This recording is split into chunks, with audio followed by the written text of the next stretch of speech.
யோசேப்பு பார்வோனிடத்தில் போய், என் தகப்பனும் என் சகோதரரும் தங்கள் ஆடு மாடுகளோடும் தங்களுக்கு உண்டான எல்லாவற்றோடும் கூட கானான் தேசத்திலிருந்து வந்தார்கள்.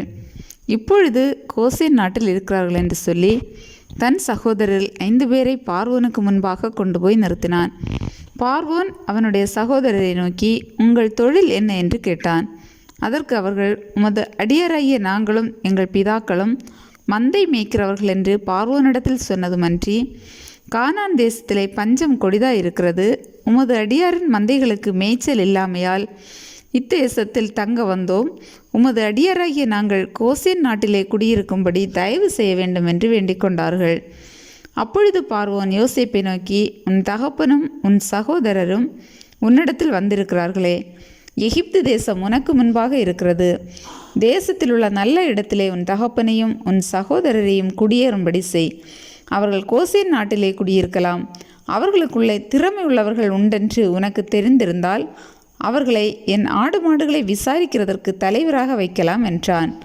பின்பு யோசேப்பு தன் தகப்பனாகிய யாக்கோபை அழைத்து கொண்டு வந்து அவனை பார்வோனுக்கு முன்பாக நிறுத்தினான். யாக்கோபு பார்வோனை ஆசீர்வதித்தான். பார்வோன் யாக்கோபை நோக்கி, உமக்கு வயது என்ன என்று கேட்டான். அதற்கு யாக்கோபு, நான் பரதேசியாய் சஞ்சரித்த நாட்கள் 130 வருஷம். என் ஆயுசு நாட்கள் கொஞ்சமும் சஞ்சலம் உள்ளதுமாய் இருக்கிறது. அவைகள் பரதேசிகளாய் சஞ்சரித்த என் பிதாக்களுடைய ஆயுசு நாட்களுக்கு வந்து எட்டவில்லை என்று பார்வோனுடனே சொன்னான். பின்னும் யாக்கோபு பார்வோனை ஆசீர்வதித்து அவன் சமூகத்து நின்று புறப்பட்டு போனான். பார்வோன் கட்டளையிட்டபடியே யோசேப்பு தன் தகப்பனுக்கும் தன் சகோதரருக்கும் எகிப்து தேசத்திலே நல்ல நாடாகிய ராமசேஸ் என்னும் நாட்டிலே சுதந்திரம் கொடுத்து அவர்களை குடியேற்றினான். யோசேப்பு தன் தகப்பனையும் தன் சகோதரரையும் தன் தகப்பனுடைய குடும்பத்தார் அனைவரையும் அவரவர்கள் குடும்பத்திற்கு தக்கதாய் ஆகாரம் கொடுத்து ஆதரித்து வந்தான். பஞ்சம் மிகவும் கொடிதாய் இருந்தது. தேசமெங்கும் ஆகாரம் கிடையாமற் போயிற்று. எகிப்து தேசமும் கானான் தேசமும் பஞ்சத்தினாலே மெலிந்து போயிற்று. யோசேப்பு எகிப்து தேசத்திலும் கானான் தேசத்திலும் உள்ள பணத்தை எல்லாம் தானியம் கொண்டவர்களிடத்தில் வாங்கி அதை பார்வோன் அரண்மனையிலே கொண்டு போய் சேர்த்தான்.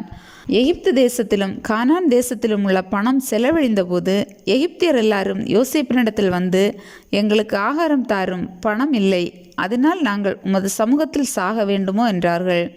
அதற்கு யோசேப்பு, உங்களிடத்தில் பணம் இல்லாமற் போனால் உங்கள் ஆடு மாடுகளை கொடுங்கள், அவைகளுக்கு பதிலாக உங்களுக்கு தானியம் கொடுக்கிறேன் என்றான். அவர்கள் தங்கள் ஆடு மாடுகள் முதலானவைகளை யோசேப்பினிடத்தில் கொண்டு வந்தார்கள். யோசேப்பு குதிரைகளையும் ஆடுகளையும் மாடுகளையும் கழுதைகளையும் வாங்கி கொண்டு அந்த வருஷம் அவர்களுடைய ஆடு மாடு முதலான எல்லாவற்றிற்கும் பதிலாக அவர்களுக்கு ஆகாரம் கொடுத்து அவர்களை ஆதரித்தான்.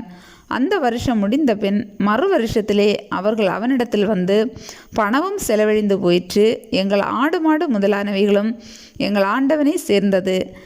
எங்கள் சரீரமும் எங்கள் நிலமுமே ஒழிய எங்கள் ஆண்டவனுக்கு முன்பாக மீதியானது ஒன்றுமில்லை. இது எங்கள் ஆண்டவனுக்கு தெரியாத காரியம் அல்ல. நாங்களும் எங்கள் நிலங்களும் உம்முடைய கண்களுக்கு முன்பாக அழிந்து போகலாமா? நீர் எங்களையும் எங்கள் நிலங்களையும் வாங்கி கொண்டு ஆகாரம் கொடுக்க வேண்டும். நாங்களும் எங்கள் நிலங்களும் பார்வோனுக்கு அதீனமாய் இருப்போம். நாங்கள் சாகாமல் உயிரோடு இருக்கவும் நிலங்கள் பாழாய் போகாமல் இருக்கவும் எங்களுக்கு விதை தானியத்தை தாரும் என்றார்கள். அப்படியே எகிப்தியர் தங்களுக்கு பஞ்சம் மேலிட்டபடியால் அவரவர் தங்கள் தங்கள் வயல் நிலங்களை விற்றார்கள். யோசேப்பு எகிப்து நிலங்கள் யாவையும் பார்வோனுக்காக கொண்டான். இவ்விதமாய் அந்த பூமி பார்வோனுடையதாயிற்று. மேலும் அவன் எகிப்தின் ஒரு எல்லை முதல் மறு எல்லை வரைக்கும் உள்ள ஜனங்களை அந்தந்த பட்டணங்கள் குடியேற போக பண்ணினான். ஆசாரியருடைய நிலங்களை மாத்திரம் அவன் கொள்ளவில்லை. அது பார்வோனாலே ஆசாரியருக்கு மானியமாக கொடுக்கப்பட்டிருந்ததினாலும் பார்வோன் அவர்களுக்கு கொடுத்த மானியத்தினாலே அவர்கள் ஜீவனம் பண்ணி வந்ததினாலும் அவர்கள் தங்கள் நிலத்தை விற்கவில்லை. பின்னும் யோசேப்பு ஜனங்களை நோக்கி, இதோ இன்று உங்களையும் உங்கள் நிலங்களையும் பார்வோனுக்காக வாங்கி கொண்டேன். இதோ உங்களுக்கு கொடுக்கப்படுகிற விதை தானியம், இதை நிலத்தில் விதையுங்கள். விளைவில் 1/5 பங்கை பார்வோனுக்கு கொடுக்க வேண்டும். மற்ற 4 பங்கும் வயலுக்கு விதையாகவும் உங்களுக்கும் உங்கள் குடும்பத்தாருக்கும் உங்கள் குழந்தைகளுக்கும் ஆகாரமாகவும் உங்களுடையதாய் இருக்கட்டும் என்றான். அப்பொழுது அவர்கள், நீர் எங்கள் பிராணனை காப்பாற்றினீர். எங்கள் ஆண்டவனுடைய கண்களில் எங்களுக்கு தயவு கிடைக்க வேண்டும். நாங்கள் பார்வோனுக்கு அடிமைகளாய் இருக்கிறோம் என்றார்கள். 1/5 பார்வோனுக்கு சேரும் வாரம் என்று யோசேப்பு இட்ட கட்டளைப்படி எகிப்து தேசத்திலே இந்நாள் வரைக்கும் நடந்து வருகிறது. ஆசாரியரின் நிலம் மாத்திரம் பார்வோனை சேராமல் நீங்களா இருந்தது. இஸ்ரவேலர் எகிப்து தேசத்திலுள்ள கோசேன் நாட்டிலே குடியிருந்தார்கள். அங்கே நிலங்களை கையாட்சி செய்து மிகவும் பலுகி பெருகினார்கள். யாக்கோபு எகிப்து தேசத்திலே 17 வருஷம் இருந்தான். யாக்கோபுடைய ஆயுசு நாட்கள் 147 வருஷம். இஸ்ரவேல் மரணமடையும் காலம் சமீபித்தது. அப்பொழுது அவன் தன் குமாரனாகிய யோசேப்பை வரவழைத்து அவனை நோக்கி, என்மேல் உனக்கு தயவு உண்டானால் உன் கையை என் தொடையின் கீழ் வைத்து என்மேல் பட்சமும் உண்மையுள்ளவனுமாயிரு. என்னை எகிப்திலே அடக்கம் பண்ணாதிருப்பாயாக. நான் என் பிதாக்களோடே படுத்து கொள்ள வேண்டும்.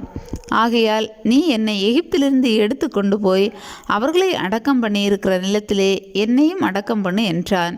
அதற்கு அவன், உமது சொற்படி செய்வேன் என்றான். அப்பொழுது அவன், எனக்கு ஆணையிட்டு கொடு என்றான். அவனுக்கு ஆணையிட்டு கொடுத்தான். அப்பொழுது இஸ்ரவேல் கட்டிலின் தலைமாட்டிலே சாய்ந்து தொழுது கொண்டான்.